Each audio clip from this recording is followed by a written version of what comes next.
Here's a quick little survival video I filmed on the weekend off the English coast. It is meant to be a guide / instructional. I often use an anchor with this. We'll be detailing and testing some common methods, techniques and stories and how to film them.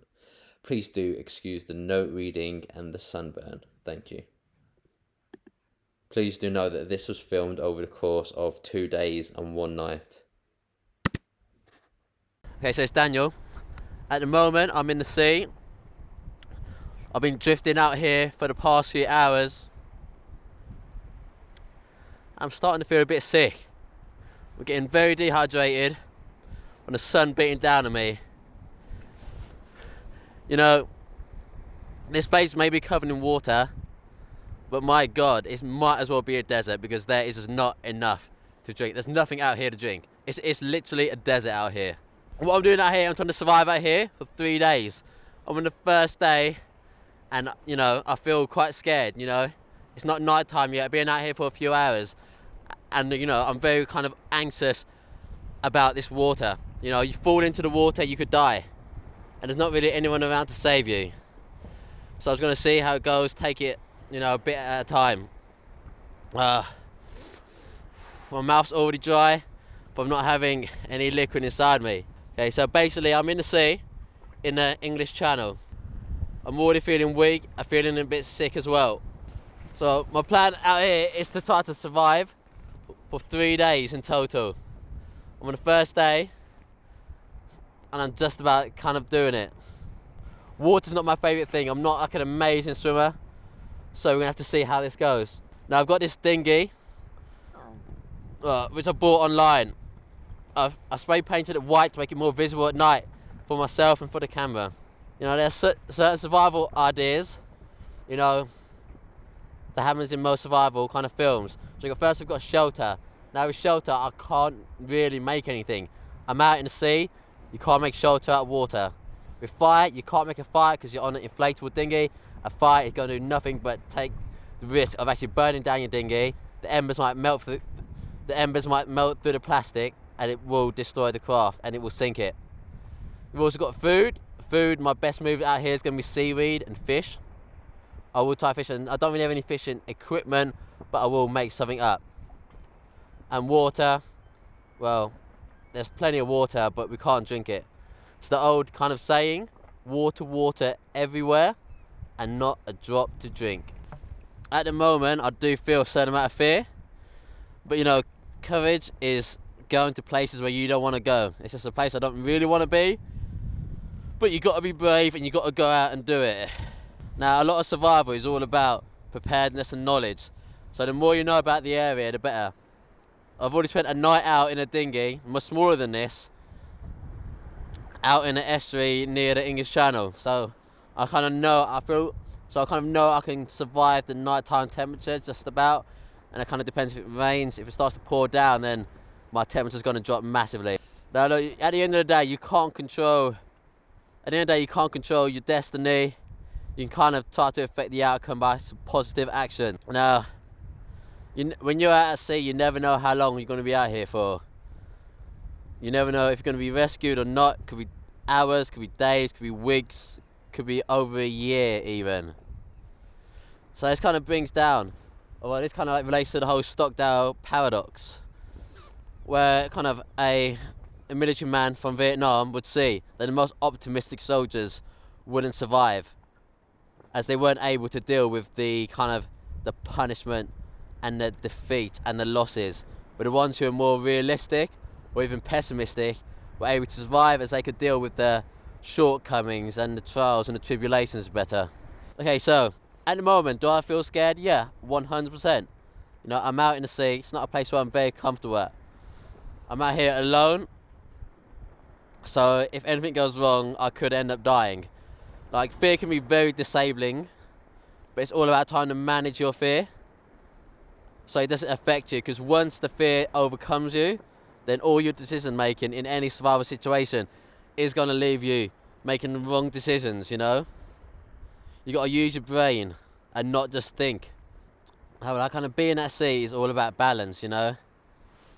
Like, On your dinghy, you keep your legs wide. You want to spread your body weight all over. You don't want to be standing up really at all because you're risking your chances of falling in much more than if you're just lying down, you know. Survival is all about being lazy a lot of the time. You got to save your energy for when you actually need it, you know. If I see a boat, you want to go to a boat. And obviously I am at a safe distance, you know. I'm not, you know, trying to put my life in too much jeopardy. So, you know, if I need to get to the shore, I'm sure I will be able to. But, you know, I'm at a deep enough distance, you know, to kind of make it have that danger involved.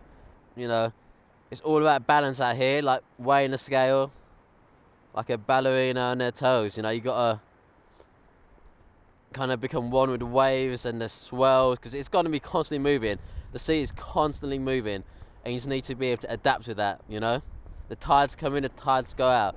Around about every, you know, 5.5 hours, the tides will come in and they'll go out and keep on going. You know, it'll be in twice a day and out twice a day on average. You know, the sea can drag you deeper, especially when the tides come in back out. So you got to be careful to make sure you don't get kind of dragged out in a dangerous situation. Because once you're out there, you never know what's going to happen, you know. If you're too far from the shore, you may never get back, and that's how people die, you know. In 2016, that's when the most deaths on the UK coastline were. It's the record high at the moment, at around, I think, 362, 2016. So I want to make sure I do not become one of those figures for 2017. If you're out on a dinghy in calm weather, you might bob around for a few hours. You can drift as far as 2 knots. In calm weather, sure, you may be able to bob around the same place in the sea for a few hours, but, you know, if you are moving a lot, if your dinghy's moving a lot, let's say at a rate of like 2 knots, then you can move up to like 50 miles a day. It's just going to put you out of place. So if a search and rescue team's trying to find you, they're not going to find you, because where you were one day is not going to be where you were the next day. That's 50 miles in any direction you could have gone. So that's increasing the search area infinitesimally. Well, that's a bit of a swell there. Oh, okay, that was a bit of a swell. Okay. I'm not a fan of these swells at the moment. It's kind of pushing my dinghy way too high and very unsteady. Now, quite a bad thing about the sea compared to many other environments, say up in a mountain, say over, even in a desert, you know, there are markers of the geography. You know, in a desert, depending on the desert, it may be quite hard. But you know, like if you find a tree, you see a tree in the distance, you see a sand dune in the distance, you know where you are from there. If you're on a mountain, you got very good markers of locations. Out in the sea, there's no markers. Everywhere looks the same in every direction. So you kind of got to be aware of that. So kind of the main thing you need to be aware of is kind of the orientation, you know, your north, south, east and west. If you know that, and you know where the landmass should be from there, then that's your best bet. Like, it's literally hopeless to try to fight, you know, the sea. You know, the tide's going in and out. You can't fight it. You know, you're going to exert way too much energy trying to fight it versus doing anything else. So you kind of want to be very careful and not waste energy, because, you know, if you start burning too much energy out in the sea, you're going to end up just burning yourself out, and you're going to get exhausted faster. You're going to survive longer. You know, survivor's lazy. The lazier you are, the longer you survive. That's not an exact rule, but, you know, the least you want to expend the least energy as possible, slow down your metabolism and go from there. You know, if you go past a certain point and you get dragged out too far, then you may never actually come back. You might find yourself in a shipping lane and get sucked in by a ship. You might find yourself in a wave or a swell that's too high and you could end up dying. Whoa, yeah, that wasn't too stable. Okay, so to keep a certain gear out here dry, I want to utilize an old method used by soldiers in, you know, World War II. You know, to keep the muzzles of their rifles dry, they would often use condoms. So I'm going to be doing that. I'm going to have to be careful for them not to tear, as condoms are quite weak. So sit over like weirdly shaped objects, they will be quite difficult. But yeah.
Oh.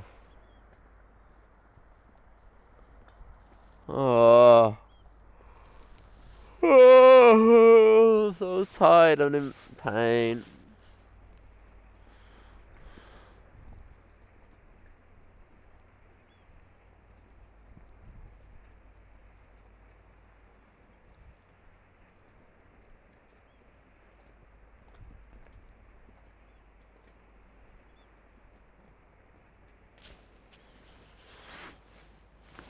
Oh, come on.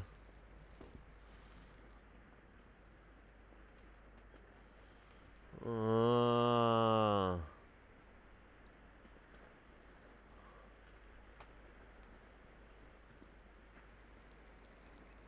Oh.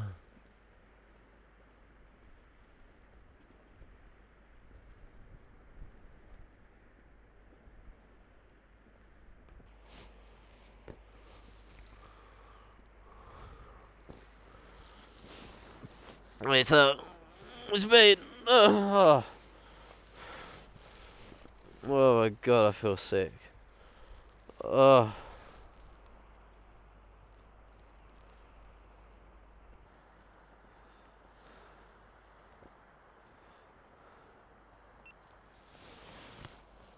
Okay, so I don't think this seaweed is harming me, so I'm just gonna eat some of it.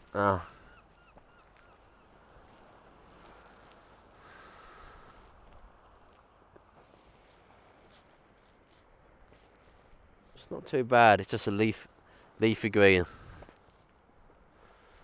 Oh, so tired. I've just been falling asleep. I'm just gonna try my best to try to sleep off this seasickness. So I feel way too ill. Oh.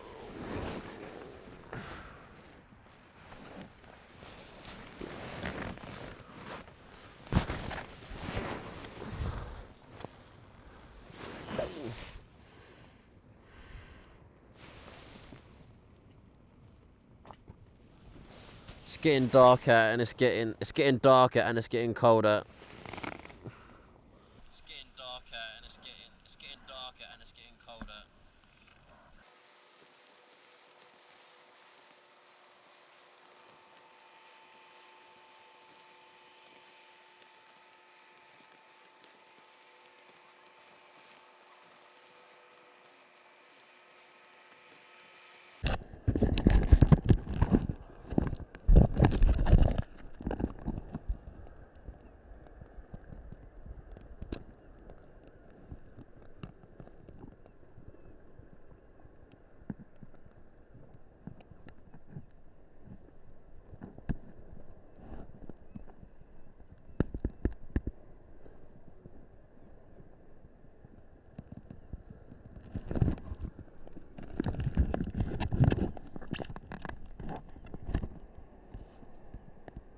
The sun's going down. It's getting quite misty and foggy out. I've been trying to get to sleep. I've had a bit of sleep. I still feel a bit seasick and it's getting very, very cold. Let's see what happens tonight.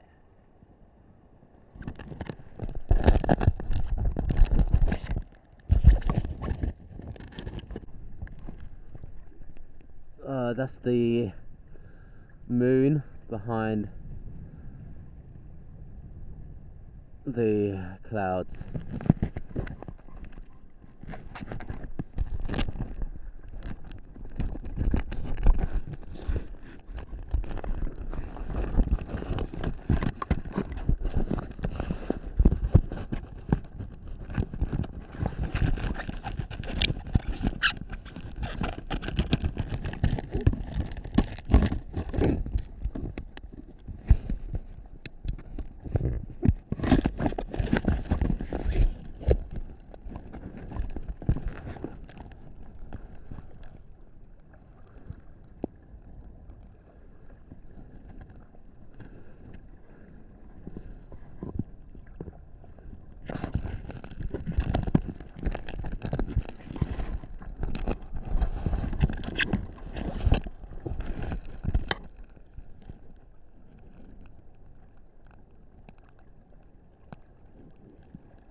This is such a bright moon.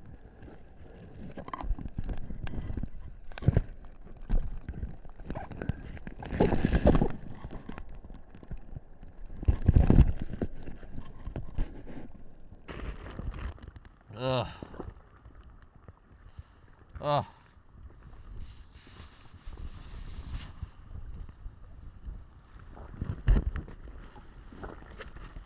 Like, the moment I start moving, I just start feeling sick again.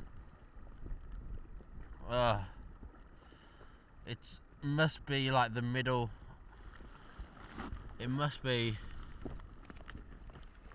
I can't see. It must be the middle of the night now. And I just feel terrible still.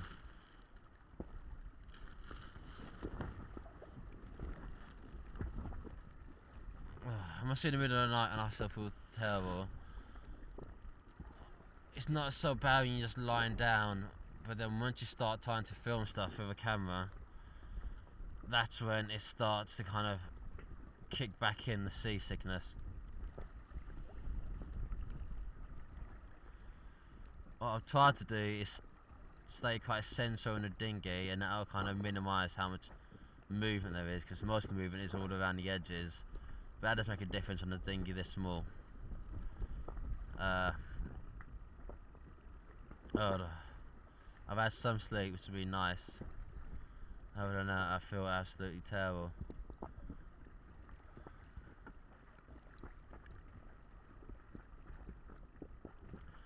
The temperature is taking a turn for the worse as well. It is absolutely freezing cold. The wind takes the heat out of you. The sea air just takes the heat out of you. To kind of get some more light.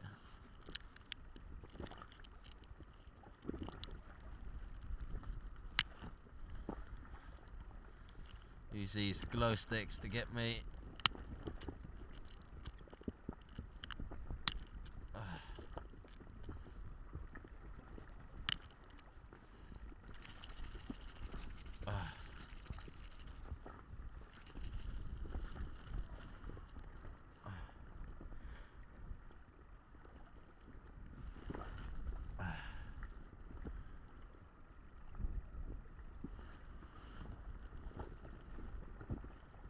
My only plan now is to just try to survive the night and try to stay warm enough. I'm absolutely soaking wet. Despite not even having been inside the water, I'm still soaking wet. Just from the sea air and just from water just constantly splashing its way in, it does soak you through. There might be a leak on this thing, I don't know. But there's got a fair bit of water inside here.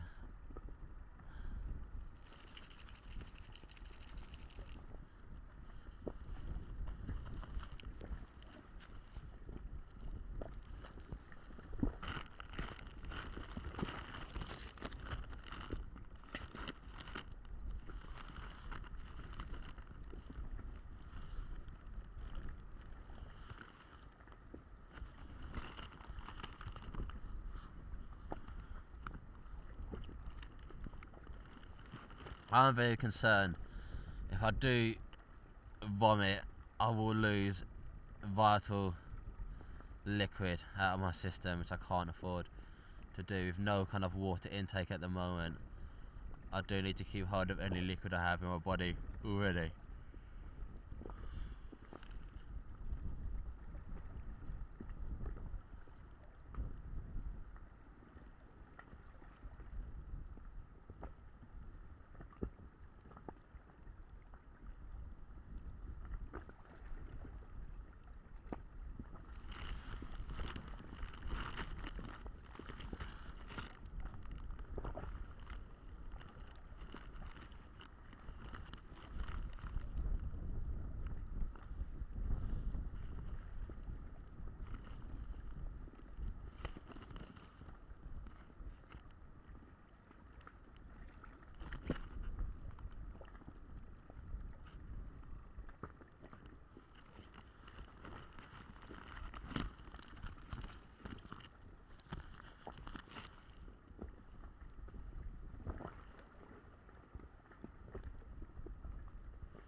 Oh, oh, I feel so sick.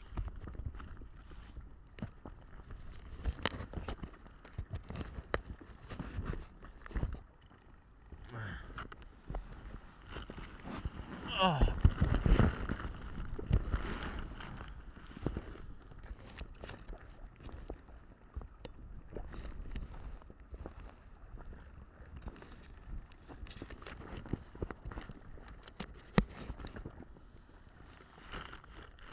Oh.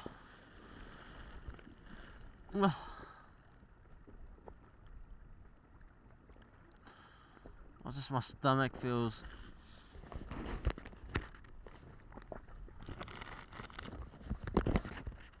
just so nauseous at the moment. Ah. Ah.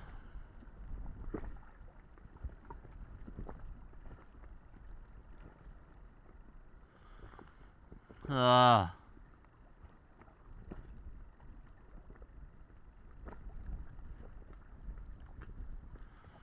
Ah. This is constant moving around. Ugh.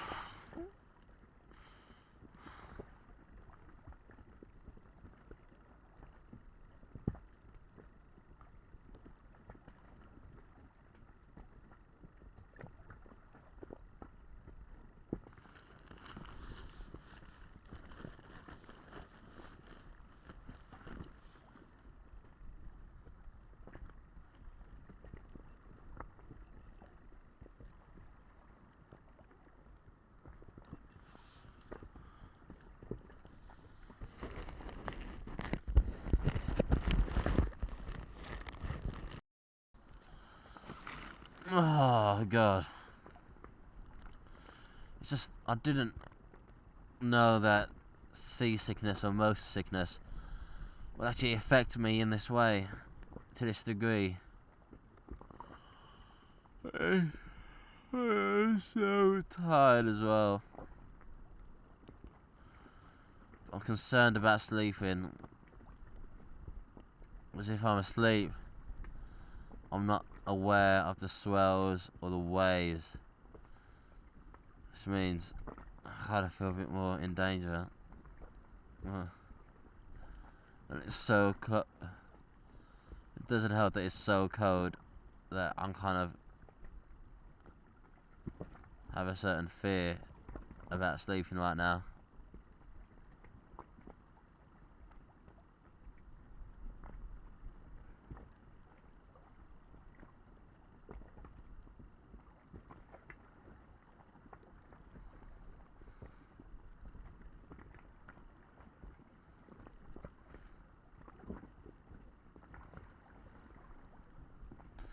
You can just constantly hear the water hitting this dinghy. It just doesn't sound nice. It sounds like there's water in. I'm so tired. I'm so tired. But it's hard to get steady sleep here because you're always moving around.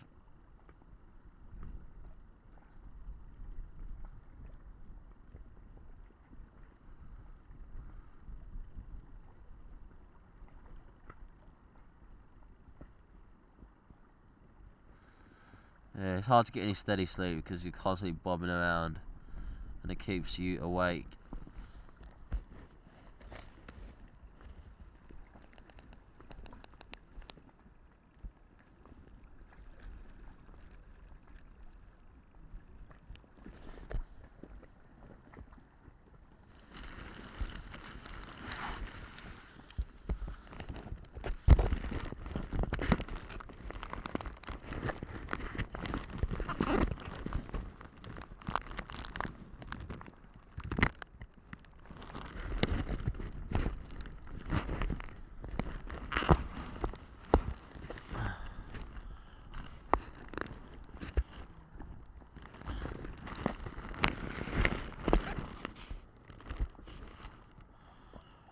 Oh god.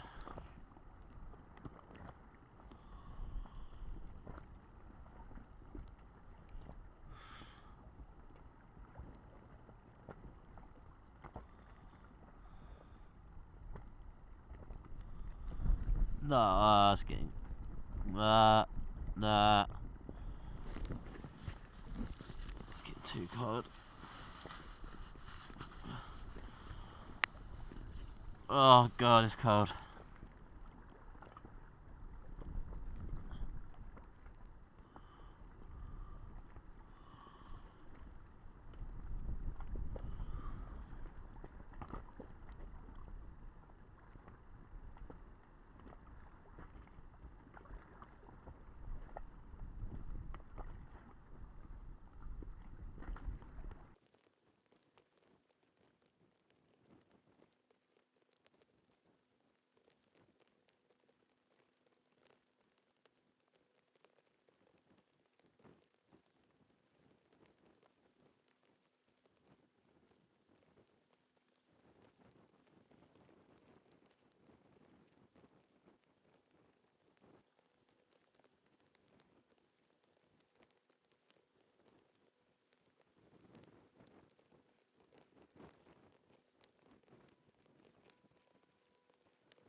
So yeah, I've been trying to avoid going to sleep.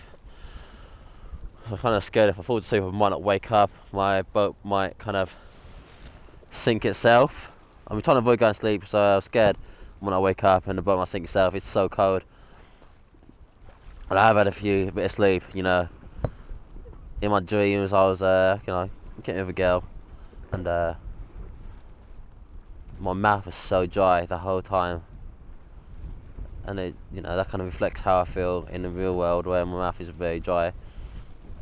Like all the seawater, the salt water, the lack of actual fresh water. Like, the boat being white will increase my chance of being seen if a boat does come across my path. In terms of, like, I don't want a boat to crash into me, because it would absolutely just probably drown me or something like that, probably. So yeah, staying warm at night is my #1 priority. Food's not important, water's not important, fire's not important. Just being warm is key. It's important to not get rid of your clothes, discard them, because they will keep you warm the more layers you've got on.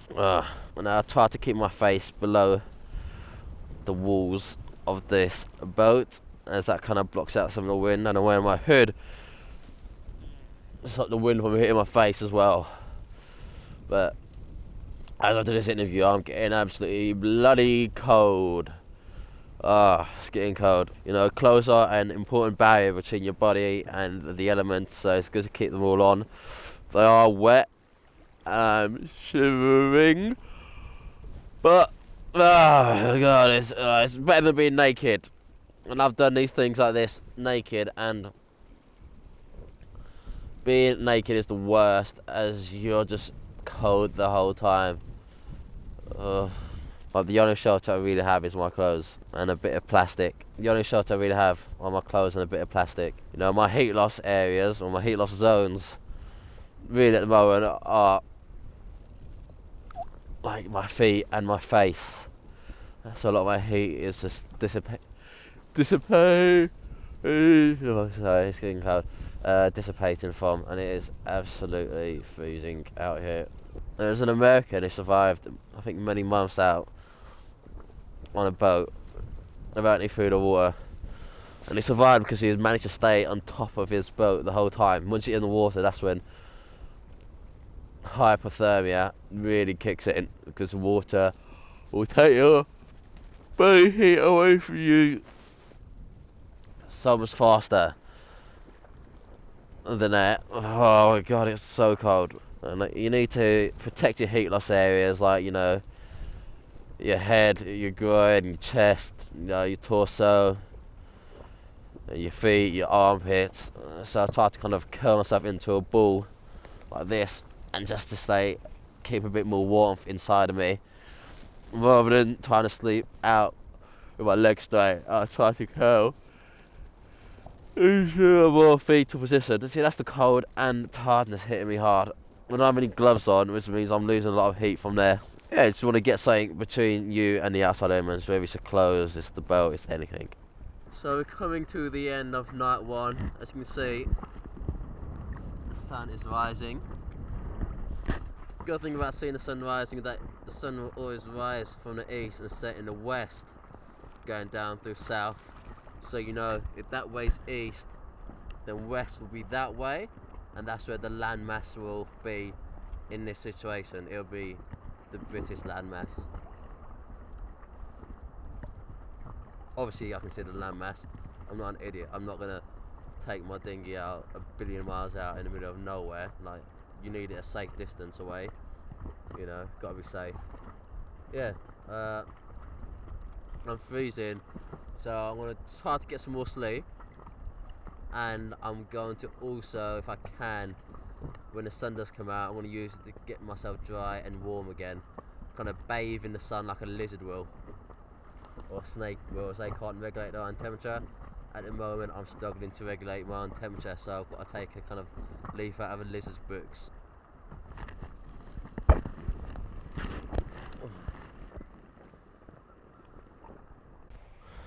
Alright, so just a quick update about using condoms to dry your items. As you can see, I put my audio recording into 2 condoms, just like the World War II soldiers did. Yeah, so I've survived my first night out here. It was pretty damn cold. I'm still cold at the moment, but I'm kind of trying to let the sun kind of warm me up and dry me off, you know. I'm still wet and soaked from being inside this dinghy. I haven't even been in the water yet, but just, you know, the water splashes into here. There's piss inside it as well.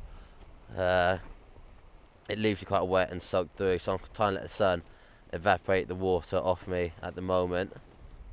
Well, to be honest, I'm going to be a little bit lazy. I'm going to just record just a bunch of like anecdotal type stuff now, because it is very hard to film out on a dinghy. There's some notes I made last week, which are things I wanted to talk about when I'm out here. So it's going to all be in one cut, so you have to edit that yourself. Okay. So this is one survival challenge where there's so much water, but I can't drink any of it at all. It's a very unique situation that I've never really been in before. In most challenges, the water which I've been around is normally always been fresh water, if there is any water there. You know, it's the old adage, water everywhere, but not a drop to drink. Ocean seawater should be avoided because it's really bad for your kidneys. It can cause kidney failure and dehydration. You know, whilst I think everyone pretty much recommends you don't, there have been doctors in the past. A guy called Dr. Alan Bombard, back in 1952, did a study where he went out at sea and drank seawater, but his findings weren't very clear and there wasn't really that much data. He kind of wrote down on it, so I'm not really sure how much seawater he drank versus how much fresh water he drank. He said he spent like 65 days out there in the sea with no provisions other than salt water, some fresh water somewhere from like rain, and like fish. How much of this is known to be true, there's no way to know. What his ratios of fresh water and seawater were. So it is possible to do this. It's not really worth the risk. I don't really need to. Because the thing is, because seawater has a higher urine content. Okay, so basically human kidneys can only make urine that is less salty than seawater, which means that more water is used to get rid of the seawater than the seawater you're drinking. This causes dehydration and kidney failure. Some people say that it's possible to drink up to about 32 ounces of seawater a day, but I don't know. It may do harm to you, and it may do damage to your kidneys. And I think to drink 32 ounces of seawater, you really do need some fresh water at hand to kind of like dilute it. Sort of ratios. Yes, even like salt water will cling to your lips, like the sea air, salt water. You know, you lick your lips, you're gonna make yourself more thirsty. So I try to avoid licking my lips, but I feel like I have to lick my lips because they're so dry. It feels like they're being damaged. So it's kind of like the balance between, you know, a bit of pain here. Nobody ever dies from having dry lips versus trying to minimize your kind of salt intake, no matter how small. It's kind of risk and reward, you know. The tongue's very absorbent and it will absorb the salt. You know, salt in blood is, I think, 0.9%. Seawater is 2.1%. So you can see the big difference there. It's like almost double the amount of salt in seawater than there is in your own blood. Also, drinking urine, don't drink it. It's salty. It's not worth it. You know, it's got, you know, you're just reingesting salt from your kidneys that it's reingesting salt that your kidney has been trying to eliminate. So it's best not to drink seawater. No. You shouldn't drink your urine either, because really what you're doing is reingesting salt which your kidney has been trying to eliminate out your body. So it's kind of counterproductive. Now, drinking rainwater is what it's all about. But it hasn't rained yet. We're in England. Well, we're not in England. We're near England. And you would have hoped, or I would have expected it to actually rain a bit. To my knowledge, it hasn't rained. But, you know, basic methods when it does rain. Basically, your boat is covered in seawater. You know, seawater's jumped in. There's just liquid on the base of your boat all the time. This means when it does rain, you can't drink straight from, you know, the water that's in your boat like this. All that water there down the sides. You can't drink it because that's already like contaminated with seawater. So what you want to do is get some kind of tarp or some kind of, you know, something to contain water. As it starts raining, wash out the container so that you get rid of all seawater, and then you can collect fresh, uncontaminated seawater from there on. But as I said, it hasn't started raining yet, so I'm yet to actually do this in practice. Yeah, so basically about my night's sleep last night. It was bad, it was cold, I was shivering at times. I kept waking up quite a bit because of the movement of the waves. Still feel a bit seasick just from constantly being bobbed around. My hands were pretty much completely frozen, could barely even move them at all throughout the whole night. And this is followed by the fact that my back is killing me, because when you're kind of lying in a raft like this, it is very bendable to your weight. So I was already sleeping in like a slumped position, and then when you combine that with the constant movements of the water underneath your raft, your keeps on like bends your malleable base, like my back was constantly being contorted into uncomfortable positions, which wasn't very nice. So that was very uncomfortable. As I was doing yesterday, I kind of wanted to fill in some stuff about the seaweed. So I didn't really have time to talk about. Seaweed can be one of your best sources of sustenance out here if you don't have the equipment to fish. You know, it's very easy to catch, very low intensity, but the calories aren't really very high.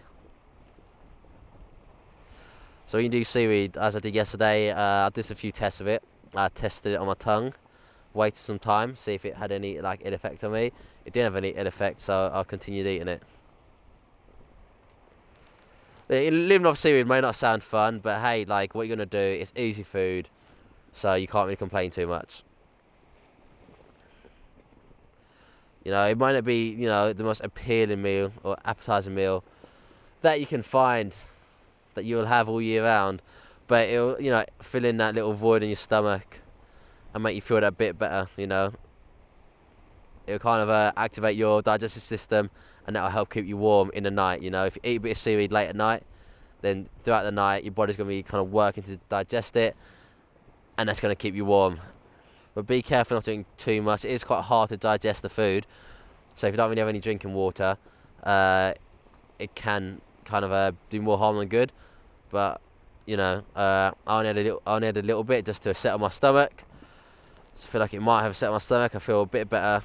I still feel a bit nauseous from moving around all the time, but I'm kind of getting a bit more used to this seasickness. You got to make sure you thoroughly chew it, because it is hard to digest by your kind of digestive system. Chewing it properly would do you the world of good and save a lot of hassle down the line. Also, like in any seaweed, you can find actually not just seaweed inside it, but you can also find, you know, edible fish, crabs, shrimp, just anything inside it. You can either eat this stuff or use it as bait. It's very useful. It's low calories, but for the long term, it won't be enough. See what it looks like. Oh, I'm just trying to use the sun to warm me up at the moment. It's working. I can't wait for it to become midday when it gets a bit warm and the sun's just right overhead. I'll start to feel a lot better then. For now, that's it.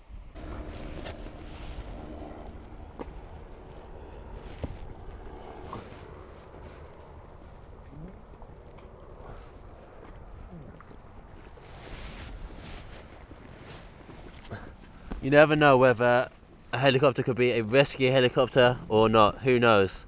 There's no way to know. I'm gonna do some fishing.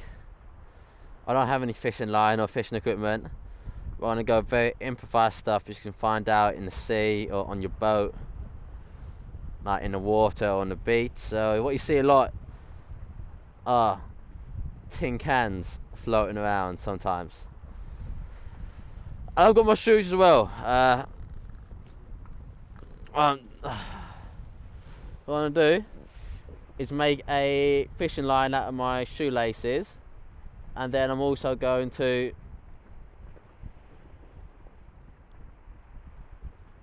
make a hook from some can lids. So it's going to take my shoes off.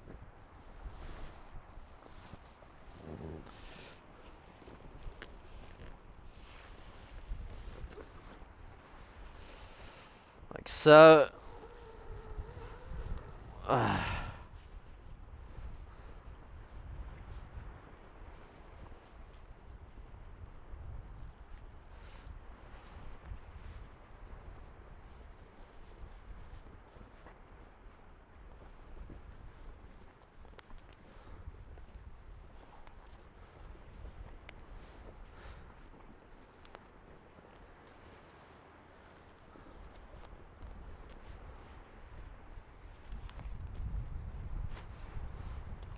There's now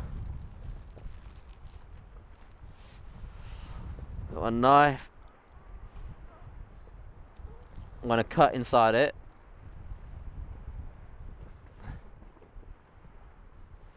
I'm going to have to use a sharper knife.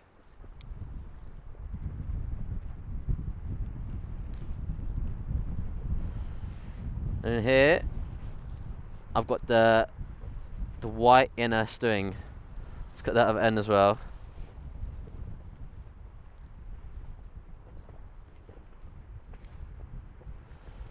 So if you can see it,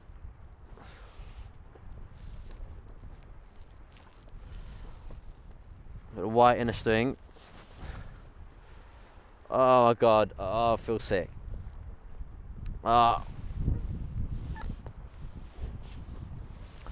Feel very seasick and lethargic.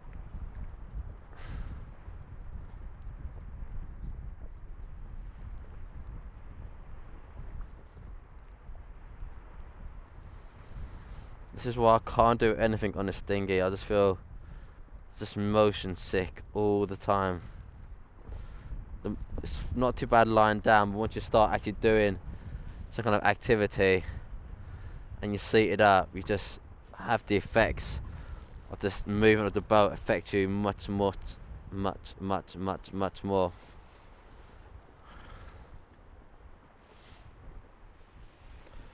Oh.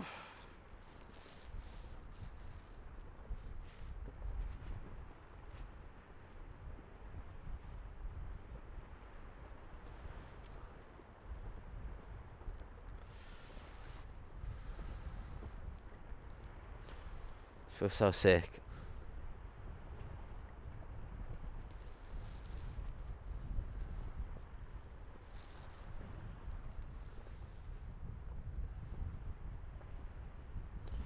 Wow. Ah.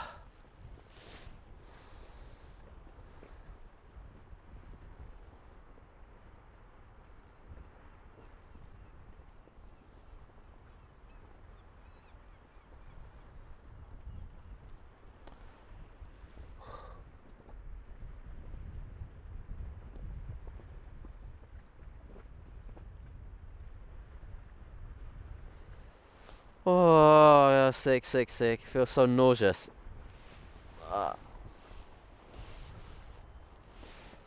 Oh. Oh. Oh.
Oh. Oh.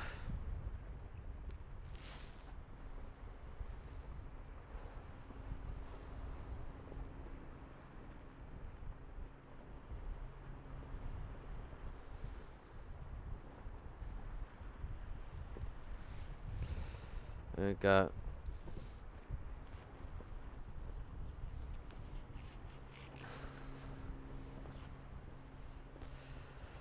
This will act as a fishing line.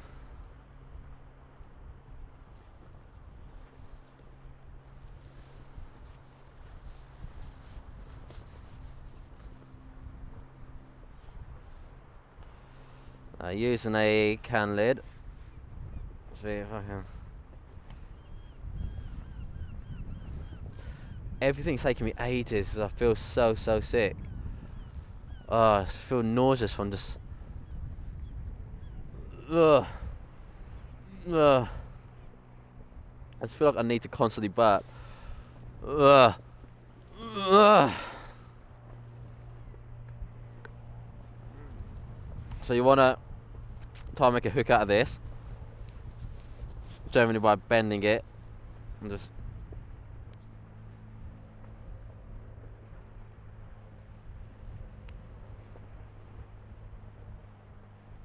There we go. There's a little hook.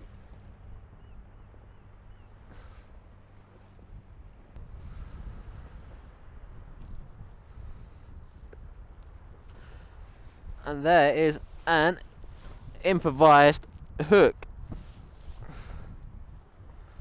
Right there to change the balance. Right.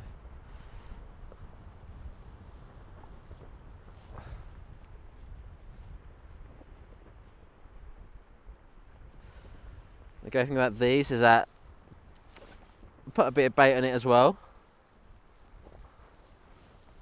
Put a bit of bait on this as well. Fish are very much attracted to shiny objects, so this will kind of catch the sunlight, and that will kind of make the fish more interested to kind of bite and see exactly what it is. So let's give it a go.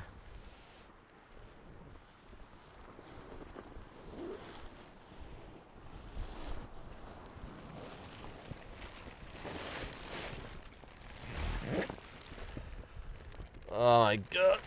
Oh my god. I feel oh. Ugh. Ugh. Ugh.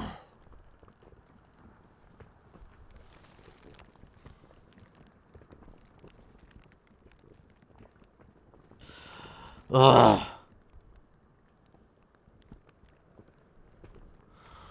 Ugh. Ugh. Ugh. Every movement is so difficult. Apart from the fact that you're in a moving dinghy, and the fact that I feel so sick. Ugh.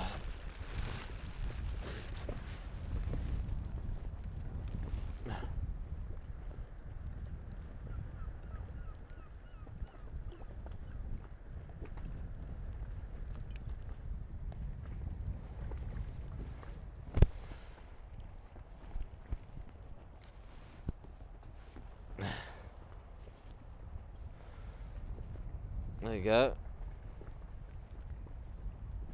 So it's going to put that in.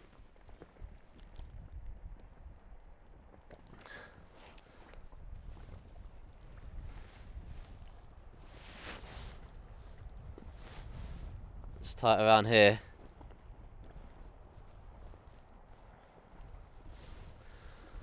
And we'll see if we get a bite or not. It's unlikely to us. Even if I do catch a fish, do I even want to eat it? Because I feel sick already. No.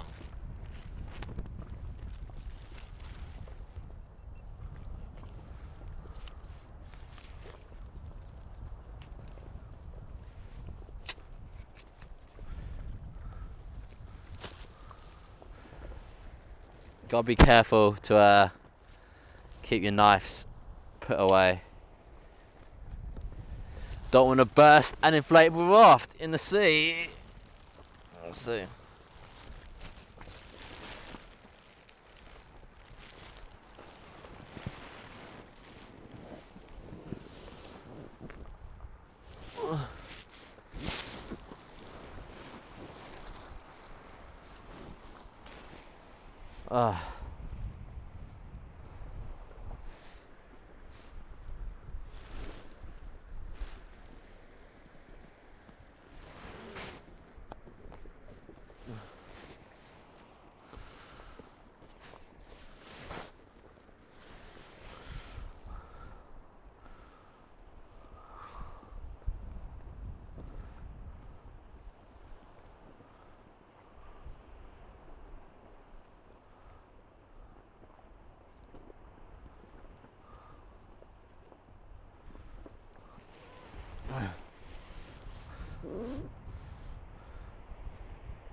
Okay, so like when you're in the sea, your main source of kind of food will always probably be what's in the sea, which is going to be fish quite often.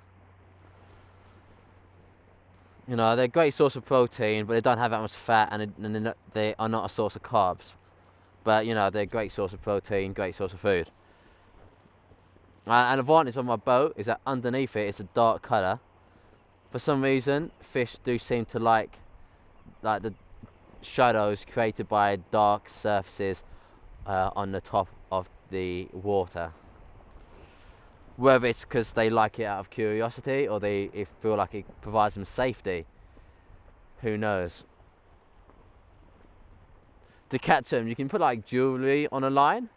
I've used a can lid and used that to help catch them because, you know, they are attracted to shiny objects, and we'll see what happens. You can use like a piece of you can also use pieces from a smartphone if need be. You can do whatever.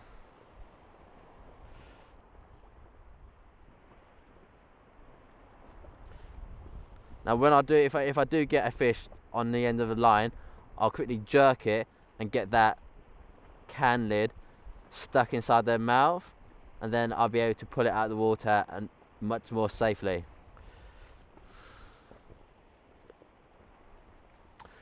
You know, whilst using the can lid,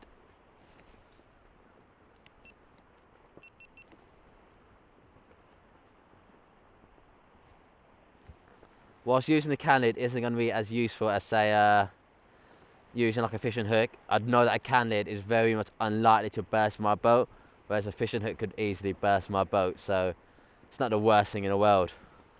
You know, the boat is way more important than food.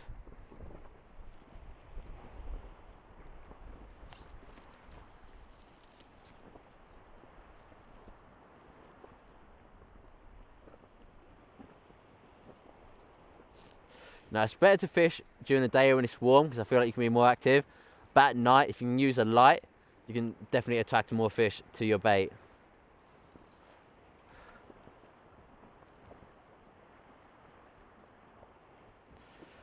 You could also try spearfishing, but I could essentially just strap my penknife on my. You can also try spearfishing. I can always put my multi-tool Swiss Army knife on the end of a pole, but they are floating poles, so I don't see how that's ever really going to jab into a fish.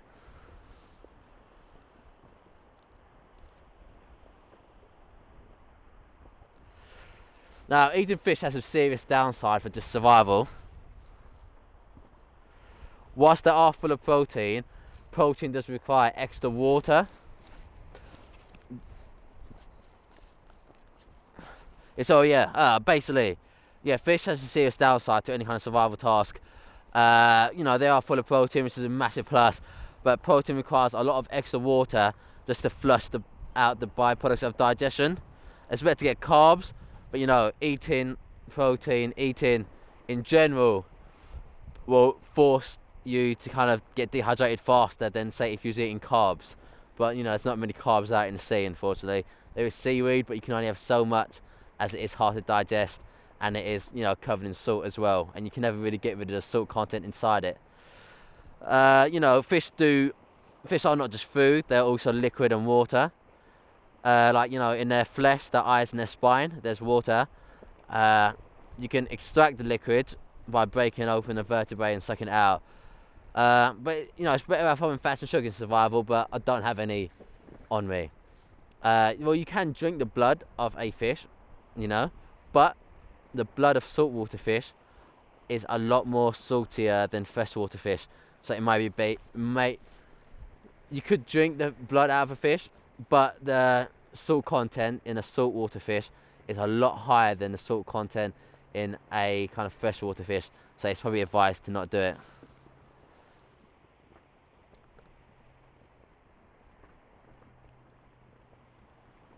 So you should never really drink the salt of a freshwater fish, or you should never drink the salt of a saltwater fish. If you can find a bird or turtle, give it a go. The meat of a turtle is very good. Birds are great sources of food, and they contain, quite a bit of liquid in them. And also, you can save any bits you don't use for bait, which is going to make fishing so much easier. Waste not, want not. You have to be a scavenger in every way you can. Like with seaweed, you should really be boiling it first, but with out here on a inflatable raft, there's no chance of boiling seaweed. If you're on an island, yes, you can try to boil it, but not out here.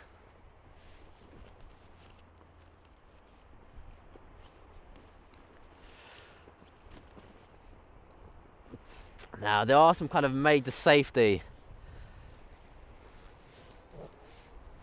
Now, there are a lot. Britain, our islands is covered and surrounded. Well, Britain, the British Isles, obviously in the name, are islands, and they are surrounded by water. Unfortunately, based on kind of coastline fatalities, the RNLI, which do a great job, have said that in the past year, I think 162 people have died at the seas around the coastline of Britain. It's the highest it's been in the last, I think, 5 years. This is back in 2016. It's the highest in the last 5 years, with adult men constituting 74%, and about in between 74%, with adult men constituting in between 74 and 77% of all the kind of deaths. Now, this time last year in August, 5 men were pulled dead from the sea at Canberra Sands, and a 6th person was thought to be missing, They're most likely dead as well, The number of people that died in 2013 on the coastline is the highest it's ever been as well. And then it was beaten again in 2000, well, shouldn't really say beaten, but it was unfortunately increased in 2016. more people die in Britain at the coasts than they do die in cycling accidents. So you really got to be careful when you're out here.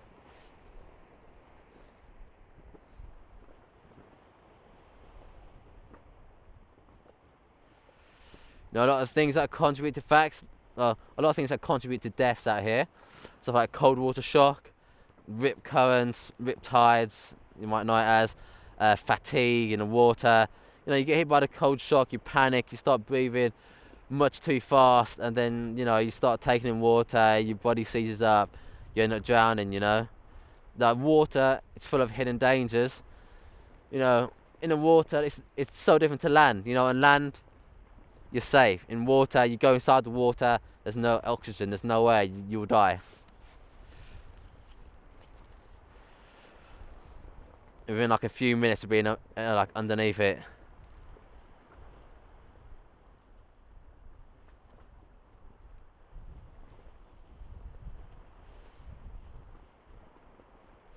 Literally, like back this time last year, 6 people died in the space of 24 hours in complete different tragedies. This time last year, 6 people died in the space of 24 hours in like different tragedies around of Britain on the coastline. This is back on the 22nd of August, 2016. Even so, like last month in July, 2 part-time sailors did drown over in Donegal. They're used to the sea, but some unexpected rough conditions unfortunately took their lives. They were good conditions when they went out, but they got worse as the evening went on. So you really got to be careful about what you're doing. You got to have your safety equipment with you. You got to have your head screwed on. But a lot of the time, if it gets worse to a point, there's not a lot you can do.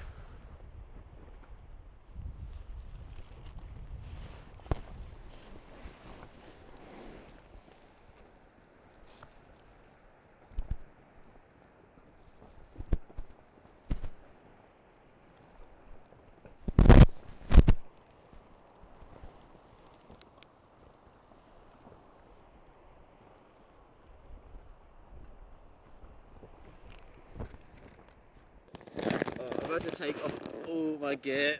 Because everything I'm wearing feels so itchy. Oh my god, it's so itchy. Like, all over my whole body, and my back especially. I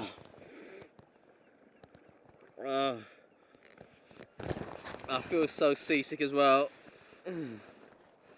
I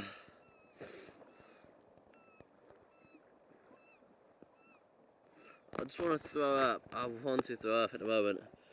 Oh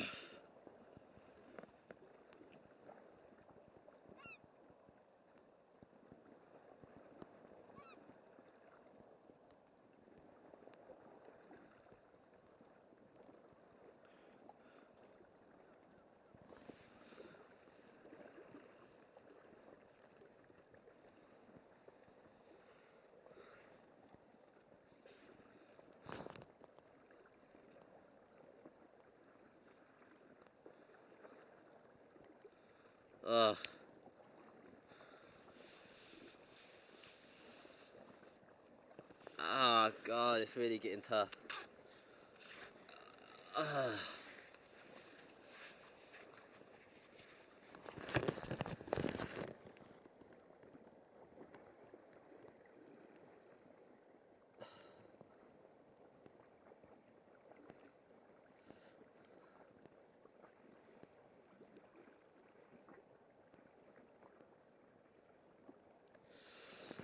Oh my god, it's so hot as well.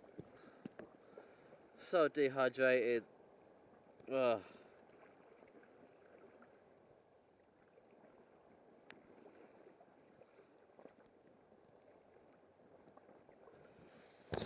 pausing now. So bad now.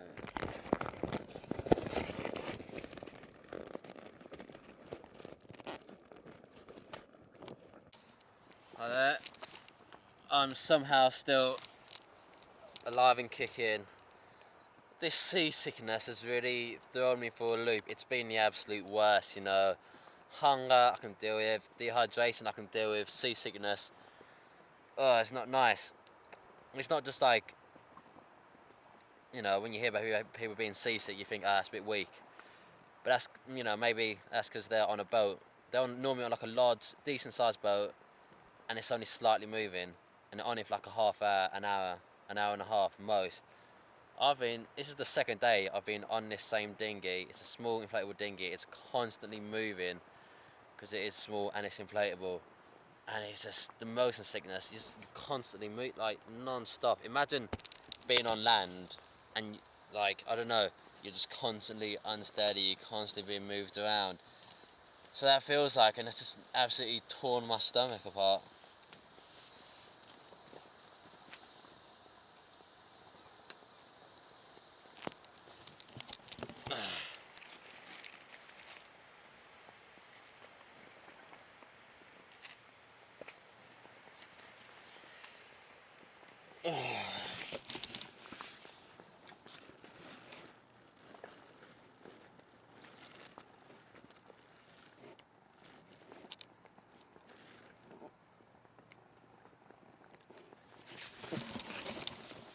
If you did ever want to be rescued out here, you can always use the back of a phone to catch the light.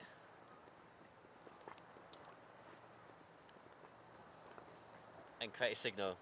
If you do it in patterns of 3, so it's repeating, so 1, 2, 3, 1, 2, 3, 1, 2, 3. Because humans are kind of trained to see patterns and then work to see it as non-natural if it's patterned. See, I'm absolutely fucking knackered after being at sea.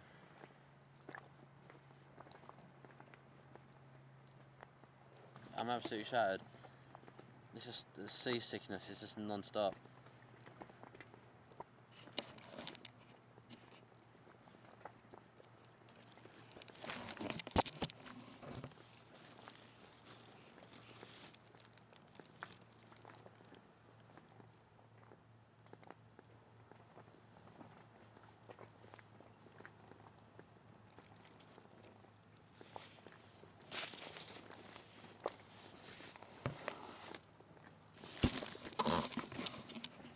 Now I'm avoiding trying to catch any fish or trying to...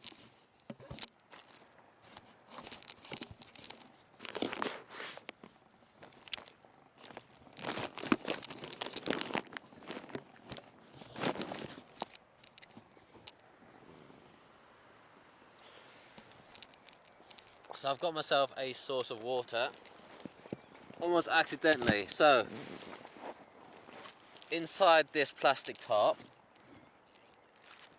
there was seawater, and now you can see all these droplets at the top must have evaporated and condensed. So what I'm going to do is cut it open and lick the droplets. It's not a lot, but it's good. Now it's right like a soda still. So yeah, I'm going to just go into it and get some liquid.